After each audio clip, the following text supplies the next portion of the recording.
Hi ma'am, my name is Nandini and basically I'm from the Andhra Pradesh, but presently I'm staying in the Bangalore for the job purpose, and I completed my BTech from the JNTK University in the Guntur Engineering College and the Electronics and Communication stream with the aggregation of 75%, and I completed my intermediate in the Government Junior College with the percentage of 86%, and I completed my 10th standard in Government Girls High School with the percentage of 90, and I trained in the technical skills like manual, code, Java, Selenium, and SQL also. And those are my favorite subjects only. And my short-term goal is I want to get place in a company where I can build my career, and my long-term goal is I want to take new responsibilities in that company. That means where I can build my career.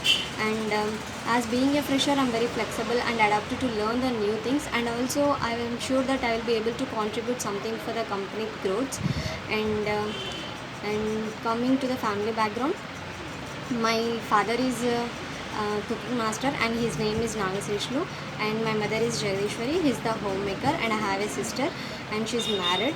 And this is my completely family background. And my strengths are quick learner and quick learner. That's all about myself. Thank you so much.